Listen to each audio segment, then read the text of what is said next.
Okay, Mark, we're going to look at placing initial stops here. I'm looking at a long entry. Remember, price must close above this 5-period EMA shifted to the right 5 periods. The 4-period EMA must cross above the 5-period EMA. The signal line, this red line, must close below 50, and the RSI line must close above 50, and it looks like all of those conditions are met on this bar. So this is the signal bar. We set our limit entry just a few pips above the high of that bar.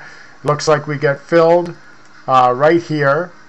And then the stops are placed one of two ways. The safest way is below the most recent low, which would be indicated by the stanchion channel here, a couple pips below that. The second and much more tighter stop is placed below the low of this 5-period EMA that's shifted to the right 5 periods. You'll see both of these work in this case, and that's how the two stops are placed. Again, the first one, the safest way is using the stanchion channel, or the low of the recent swing low, which is right here, and then a few pips below that. The second is using the 5 EMA that's shifted to the right 5 periods, just a few pips below that. You see in this case both of those work.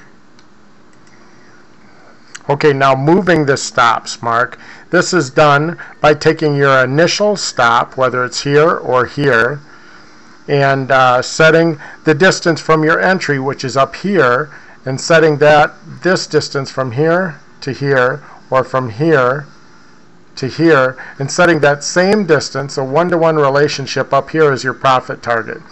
When that profit target is hit, will move, or once it makes it halfway, once it makes it halfway between 50%, then you move your stop up 50%. Once it makes it all the way, you set it to break even. And I think you do that, or something similar to that, with your FX Commander. So once again, just to be clear, we enter just above the signal line here.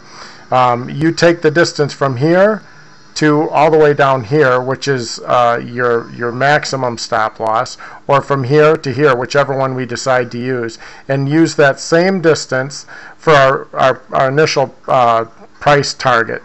Once it makes it halfway to that, we'd move the stop up halfway, and then that would be here if we're using the 5 EMA, or to about right where the 5 EMA is if we're using this one. So that's your initial movement. 50%, you move it up 50%.